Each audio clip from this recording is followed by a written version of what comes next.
I am Gerry, and I am an alcoholic. I, Gerry. By the grace of God, Alcoholics Anonymous, good sponsorship. My sobriety date is May 17th, 1958.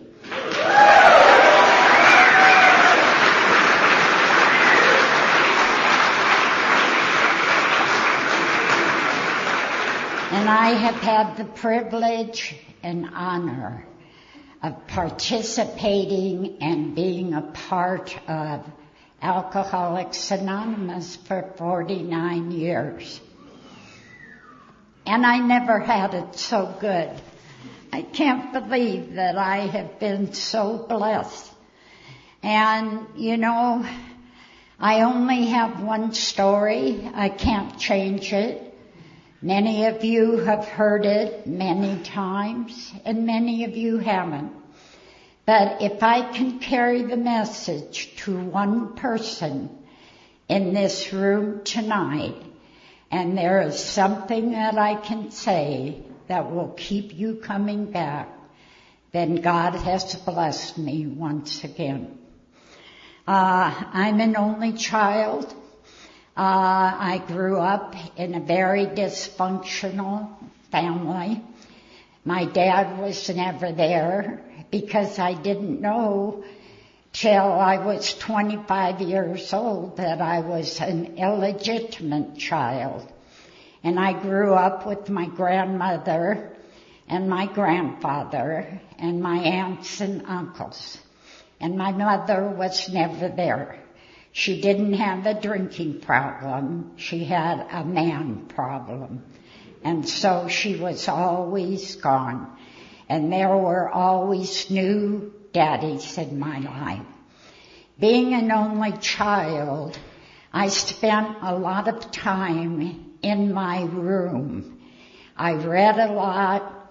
I wrote a lot. And I didn't function well, even as a child out there.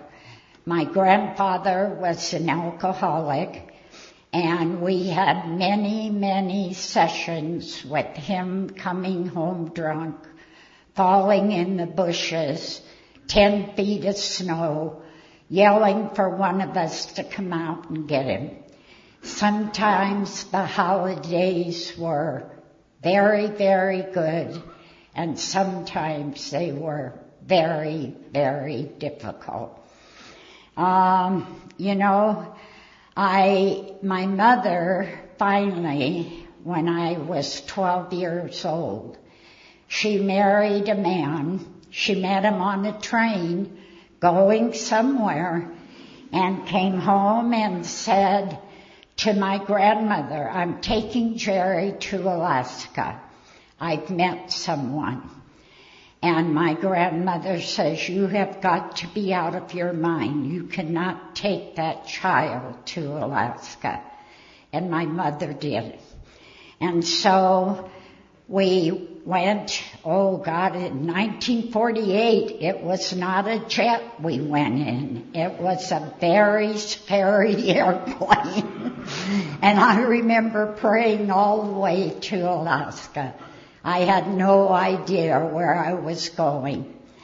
And we got to Alaska. My dad was in the service. And so I attended junior high school in Anchorage. And it was quite an adventure, but I was young. And I finally had some stability in my life. My stepfather adopted me as soon as he and my mom were married.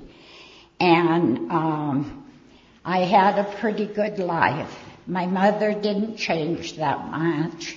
She was an alcoholic that never took a drink.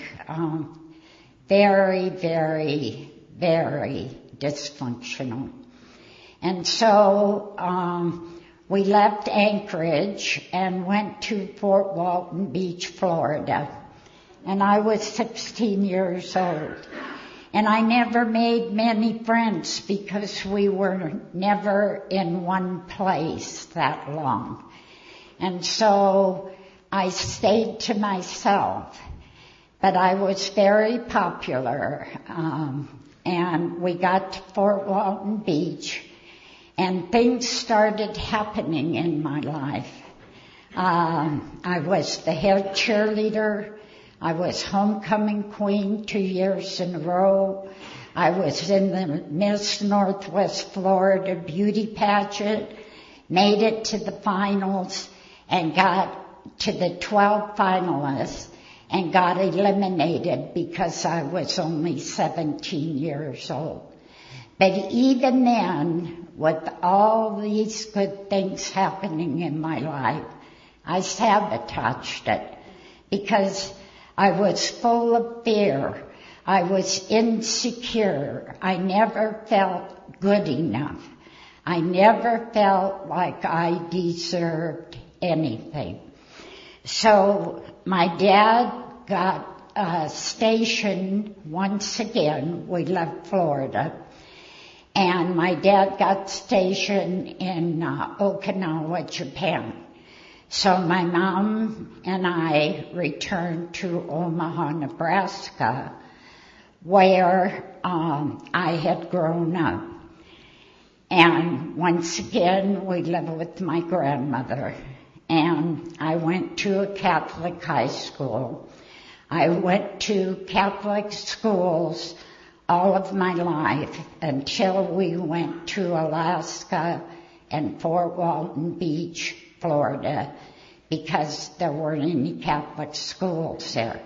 So I was taught by the Jesuits, and they were very stern disciplinarians. And I went to Mass every day. I said all those prayers I was supposed to say. And things went along pretty good. At the age of 18, I met my husband-to-be. He was already a practicing alcoholic. And I swear to God, there could have been 50 men in the room the night I met him, and I would have went straight to him. He was so exciting. He was Irish. He was Catholic. He was, just wonderful. And my mom made me promise that I would graduate before we got married. And before I graduated, I knew there was something wrong. This man would promise to pick me up. He wouldn't show up. All kinds of things happened. And I thought, all he needs is a little love. And I can do that. And everything will be wonderful. We'll have that beautiful home and kids, and I will love him so much. He won't drink anymore. Well, needless to say, the drinking progressed until I found myself with 3 little children. He had taken off. He used to go to union meetings, and he was the president of the union. And when he'd go to these union meetings, he'd disappear for 2-3 months, a week, 2 weeks. I'd get calls from all over. And I had these 3 children, these babies, and I never drank because I could see what alcohol was doing to our family and to me. So I never picked up a drink. And Gerry disappeared, and nobody knew where he was. He was gone for over 10 months. And that's when I found alcohol. And I was an alcoholic before I ever picked up that drink. And my drunk-a-log is not that long. I made it 2 years. And in that 2 years, when I picked up that drink, something magic happened. And I felt this warm feeling inside, and I felt good, and I wasn't bashful, and I wasn't shy anymore. I could mix with people. I found the magic. And so I started drinking. And in that 2 years, I made the jail. I made the psychiatric ward. My children were neglected. I did all those things that women alcoholics do. And the first time I found myself in jail, it was a horrible experience. And what I did is I didn't drink at home. I went out where the action was because I loved to party, and I was looking so good and wanted everybody to know what a wonderful woman this was. Well, I used to go to this bar. It was next to an army base, and there were a lot of soldiers in there. A lot. And that song, The Stripper, came on. And I just got up and started taking it up. I was having so much fun. And what happened is the soldiers wanted more. And they started breaking the tables and breaking the chairs. And they came and got me and hauled me to jail. And I was in blackout. So I came to, and I said to the jailer, they put that food through that little thing there. And I looked at it. Oh my God, it looked awful. And I said to him, "Pardon me, sir, could you tell me why I'm in here?" And he says, "Well, lady, you'll find out when you go to court in the morning." And here I am. I have never been that scared in my life. And I went before the judge, and he read these numbers and what the charges were. And it was for inciting a riot and disturbing the peace. Well, anyway, I didn't have any family I could call. My parents were in Crete, Greece.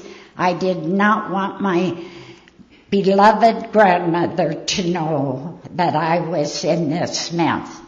So the judge released me, and I was set free. And when I left, I said, "Dear God, I will never drink again." And my intentions were good. I really had the sincerity like no one else had. But I'm an alcoholic, and the most natural thing for an alcoholic to do is to drink. So I got home, and these 3 little children, the neighbors took care of them. Nobody knew where I was. And I got up the next morning, and of course I started drinking again. And I was drinking in the morning. And alcoholism is a progressive disease, and it always gets worse. It never gets better. I have asked so many people in Alcoholics Anonymous that have gone back out. I asked them, "What happened? Why did you do it?" And I say, did it get better? In 49 years, no one has ever told me it got better. Then I asked, did you ask for help before you picked up that drink? No one has ever told me. Yes, they ask God for help, even if it's only help me. They picked up the phone, they asked their sponsor for help, they asked another alcoholic for help. No one in 49 years has ever told me that yes, they did. So I know what the answer is, and I know where the solution is. Anyway, my drinking progressed, and I got in a lot more trouble. So I went and I signed a pledge with the priest. And then you go down and you sign this pledge that you will not drink for 6 months, 5 months, whatever. And I would sign my name. No, Father, I won't drink again. I've made this pledge to you and to God. And guess what? I'd get out and do it again and again. Those ABCs, that we were alcoholic and could not manage our own lives. B, that probably no human power could relieve my alcoholism. And C, that God could and would if He is sought. And there was no human power could relieve my alcoholism. My children couldn't do it. The priest couldn't do it. Nobody could do it. And I didn't know what the problem was. It was 1958. Nothing was known about alcoholism.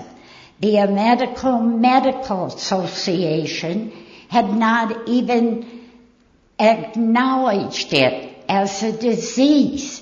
And my picture of the alcoholic was somebody under a bridge in a dark coat with a bag, a bottle in a paper bag.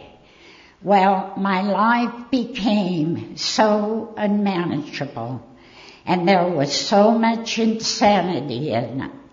My husband returned to Omaha and knocked at the front door, and I let him in, and he said, Gerry, he said, I've got the answer.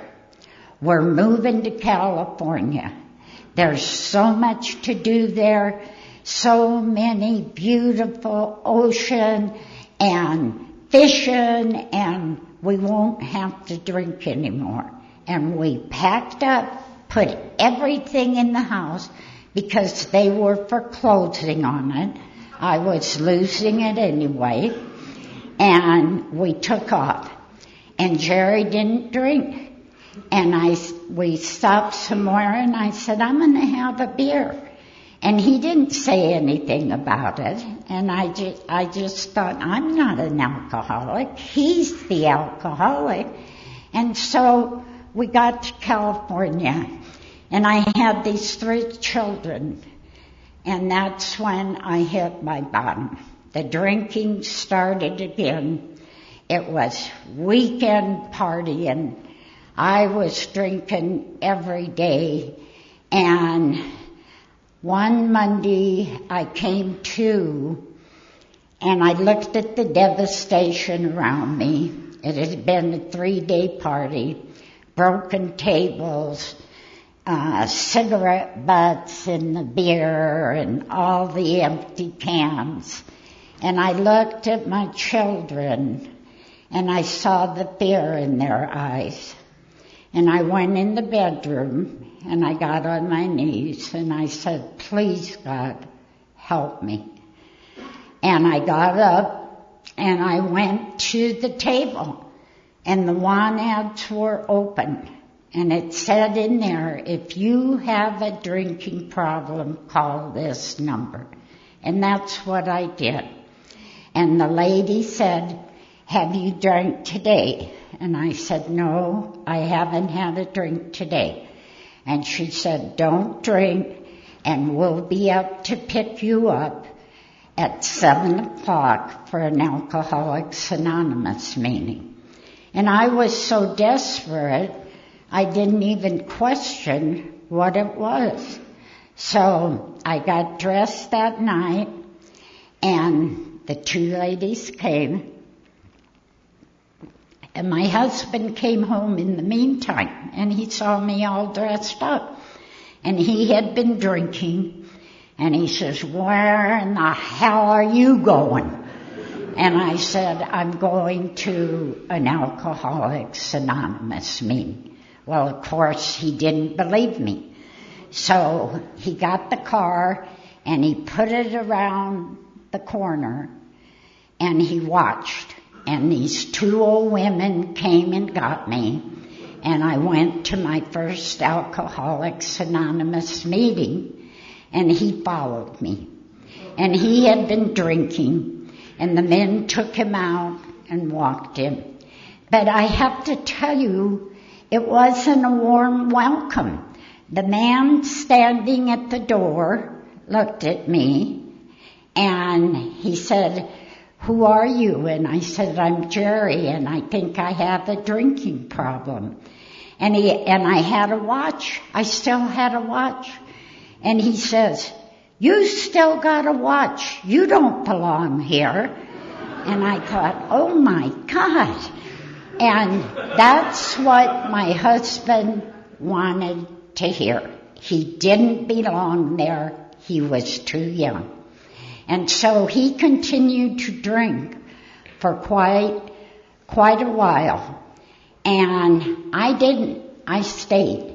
And you know, when they finally opened their hearts to me is when I was sitting in a chair at a Friday night meeting, and they pushed me out of the chair, and they said, Gerry, you're going to tell your story tonight. And they had a podium like this in California, and I got up and I told my story. And they welcomed me. They heard the story, and they knew I belonged. And today, there were two old women there like me today. And there were all these old men. And you didn't have to worry about a relationship because they were so old, they all looked like they were ready for the obituary card. And I was 23 years old. And thank God for that. Thank God. And they told me, you got to give up your playmates and your playthings. And I thought, oh my God, I'm doomed for the rest of my life. I'm going to be sitting in a rocking chair, knitting like these two old ladies, and my life is over. But they gave me the foundation. They gave me a foundation built of rock. And those two old ladies stayed long enough for me to do my first 5 steps. And thank God for that. And anyway, I did that 4th and that 5th. And I had it written out, and I shared it. But there was one thing I thought, I can't tell this old lady that. She will never understand. And so I didn't tell her. And after I was finished, she sent me into the room to review the first 5 steps and make sure that I had been honest and thorough from the very start. Well, the longer I sat in that room, the more my stomach started churning. And I finally got up and I went out and I said, Sharon, there's something I have kept and haven't shared. And thank God I did that. Thank God I did that. It tells us in the big book that almost invariably we will get drunk if we don't do that fourth and fifth step. And I believe there is no secrets we can hide anymore. I believe that it has to be thorough and honest from the very start. And I'm so grateful that I shared that one thing. I thought I can share this with God, but I can't share it with another human being. My husband continued to drink for quite some time, but he would have period of sobriety. He would come, he would stay sober a year, he'd go back out, he'd come back in. He was that revolving door that we see over and over again, because he didn't do the things that are suggested. He wasn't willing to go to any lengths. He had to hit that bottom, as all of us do. And the bottoms are different for each and every alcoholic. So I made AA, and I was surrounded with a bunch of Al-Anons, because in those days we didn't have separate Al-Anon meetings. We were all one and a family. I used to take my kids with me to meetings, and the Al-Anon women were always with me. So life went on, and, it has been quite a journey. And I never realized when I walked in the door of AA how sick I was. If I had had a clue, I might not have stayed, because I was some sick woman. I only not had the alcohol problem, I had the Al-Anon problem. And I tried to fix, and I tried to take care. And I drug the cross across the kitchen floor every day, the biggest victim in the world, telling everybody what that drunk was doing to me. And it didn't work. It didn't work. I just got sicker and sicker and sicker. So, I don't understand the mystery of God's grace. I only know it picks me up where I am, and it never leaves me where it found me. In 1989, my husband had Lou Gehrig's disease, and he was given 1 to 5 years to live. At that time, he finally got it. He had 7 years of sobriety. But the doctor said we needed to move and have some quality in our lives. And all of our family were in Coeur d'Alene, Idaho. The kids, the grandkids, all of them. So we sold everything we had, and I left my AA family and moved to Coeur d'Alene, Idaho. And I got to Coeur d'Alene, Idaho, and I thought, where in the hell am I? Idaho. I had never been there. I heard of it as a potato country, and here I am. And I've got big problems. Those boys, those 3 boys, 2 of them turned into practicing alcoholics. And it was really something. And when I was 19 years sober, I had been married 25 years, and my alcoholic went through a midlife crisis and on a 9-month drunk. And he bought a Harley Davidson, he dyed his hair red, and he had a young chick on the back. And it was the most painful experience of my life. And God, once again, in His mercy, picked me up and put me in a better place. By that time, there were 3 alcoholics. The boys were partying, drinking, the whole schmear. Jails, treatment centers, just constant telephone calls. I had to take the 16-year-old with me because he was a minor and I couldn't leave him there.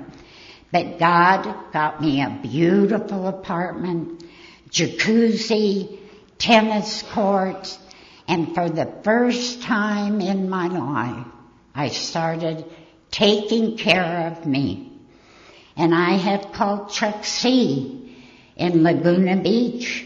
We were dear friends, he and Elsa. And I was in terrible pain. I couldn't function because everywhere I'd go, I'd see Gerry and that young chick on the back. And I thought I was going to die. My heart was broken. And I called Chuck C. and I told him the boys were in and out of jail. One had split from the Marine Corps. He only had 3 months for his honorable discharge, but he was going to court for 3 DUIs, and he split and came home. I had sergeants calling me, all these people calling me, asking me to please talk him into coming back, and I couldn't do it. So they put out an APB on him. So I had a lot going on. And when I called Chuck, he said, Gerry, he said, you have got to get on your knees and surrender all of those alcoholics and let it go. And that's when, that night I surrendered and let those alcoholics in my life go. I started being good to me and taking care of me and healing. Well, Gerry finally sobered up, and I had gone through a divorce. I had been in divorce court many times, but I never got a final degree. This time, I got a final degree.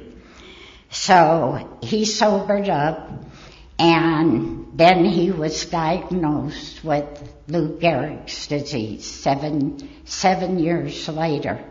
And he was given 1 to 5 years to live, and we moved to Idaho. Once again, God in His mercy, I surrendered in the doctor's office. I said, please God, this is so heavy, I can't handle it. I give it to you, and I let it go. Miracles happen. Miracles happen. We came to Idaho. My husband was too sick to get on the plane, and so, to drive with us. So my daughter-in-law came down to California, and she helped me drive. and one of my sons helped me drive, and I put Gerry on the plane, and we arrived. And I didn't know we had to find a house. I didn't even know where to look for a house. I was so heartsick. And I was at my son's house in Idaho, and the real estate man called, and he said, "Mrs. Mahoney, how many houses would you like to look at today?" And I said, "Oh, I'll try 3 or 4. We went and looked at these houses, and we got to this one house, and I knew this is where I was meant to be. And the real estate man said, "There's another offer, and whoever qualifies first will get it." And he called, and we got the house. Now, it was winter, it was snowing, everything was covered with snow. But when my daughter-in-law was in California getting us ready to move, my husband sat in his chair, and he said, "Honey, when I get to Idaho, I'm planting 4 trees, 1 for each one of the boys. And in between, I'm planting a rose for each one of the girls. And baby roses going up the tree for our first granddaughter." And she said, "Dad, I want yellow." And he named the other colors. When we got to Idaho, everything was covered in snow. And summer came, and my daughter-in-law went down to clear the yard, and she yelled, "My God, Mom, come down here." And I went tearing down the stairs, and right down the driveway were 4 trees. In between were the roses for my daughter-in-laws. Tammy's yellow rose was the first one behind the first tree, and the big tree were baby roses going up it for our granddaughter, Amber. And my husband did not pick up a shovel. He was not capable of planning anything. Once again, God in His mercy picked me up and left me in a better place. 7 months before my husband died, the son Terry, we had been in an Alcoholics Anonymous meeting. My husband and I started a meeting in Post Falls, Idaho, truly grateful group. And he had been in the meeting on a Thursday night with my husband and I. And he really wanted to stay sober, but he just couldn't. He knew his father was dying, and he wanted to stay sober for us. There again, you cannot stay sober for anybody but yourself. We left the meeting that night. It was the 4th of July weekend. He had 4 days off, had a girlfriend coming from Seattle, and he hugged us both, gave us a kiss, "Love you, Mom and Dad, see you tomorrow." About 2:00 in the morning, and I had a strange feeling that night. In fact, I got in my car and I drove around Post Falls and checked all the bars to see if his blazer was there. And it wasn't. So I went to bed, and 2:00 in the morning I heard this loud knock on the door, and I went down and I opened the door. And 2 Washington state policemen were standing there. And they said, "Mrs. Mahoney?" I said, "Yes." And they said, "Is your husband home?" And I said, "Yes, but he's very, very ill." And they said, you need to wake him up. And I thought, oh, I knew. So I went up and I got Gerry, and they told us that our son was dead.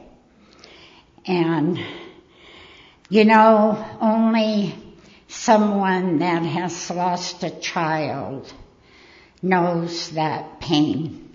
And I couldn't do my grieving because if my husband got emotionally upset, it affected his whole body. He would fall down. He would choke on his food. He would have breathing problems. So I stopped it, and I stopped it, and I stopped it.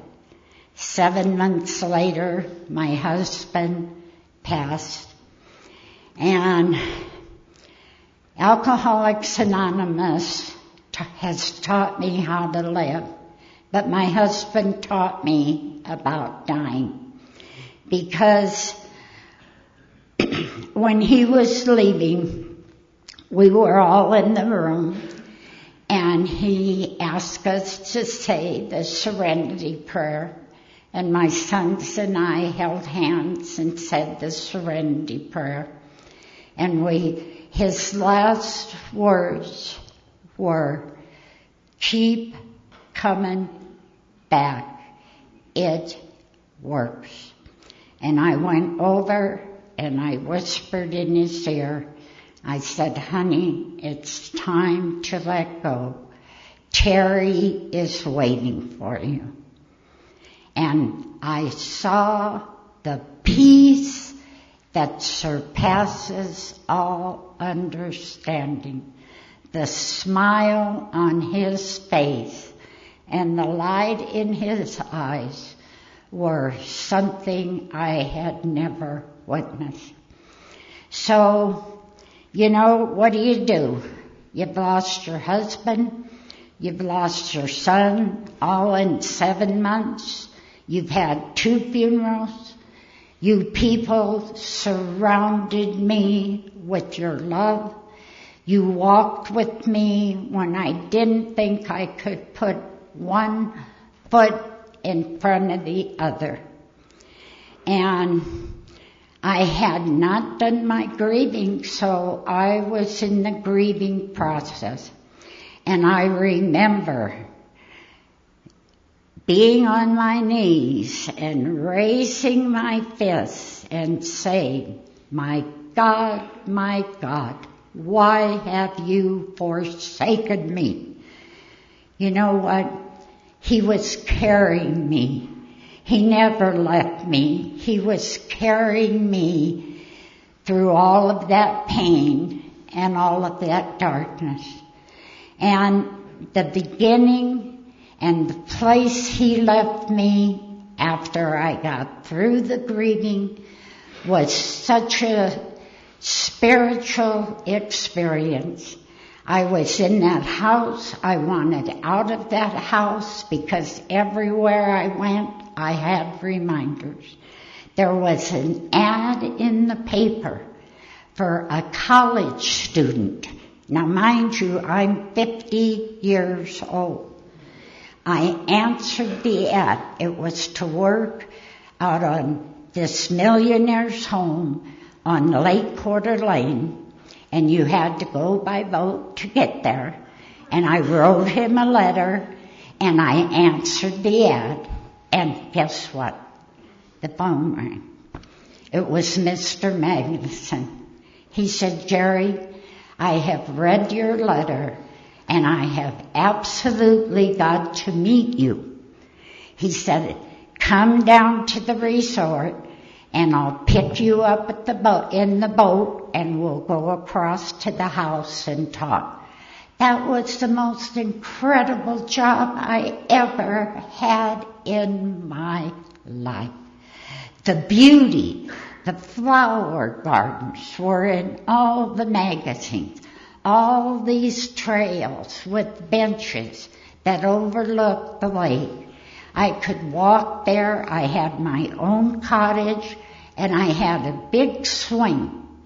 And I got in that swing, and I would swing every day to the top of the trees. I was able to let go and let God. And I could see how God was working in my life. You know, it's all about surrender and letting go and acceptance. Every one of those steps are about surrender and letting go and acceptance. The ride I have been on for 49 years has been incredible. Yes, I've had to deal with life on life's terms, but all of you have showed me how to do that. I still do the same things today that I did 49 years ago. I sponsor women. I read my big book. When you're sponsoring women, it keeps you in the big book and the 12 by 12. I chair meetings. I do everything that is asked of me in AA because they told me when I came in, you never say no to a request in Alcoholics Anonymous. Thank you for that. Thank you all for showing me and giving me a way of life that has changed my life. I am so grateful to be a part of Alcoholics Anonymous. And I owe a debt of honor to Alcoholics Anonymous and to you to be the best example of this program that I can be, because I may be the only big book someone will ever see. And that 12 step says, in all of my affairs. That means at home, at work, at play, everywhere I go. So I want to thank you for inviting me once again to come and share with you my experience, strength, and hope. We're all in this dance of life together, and we're all dancing the same song. And it's an old song, and it's a slow song. And we embrace each other and hold each other tight. And you have embraced me and held me for 49 years. Thank you, and God bless all of you.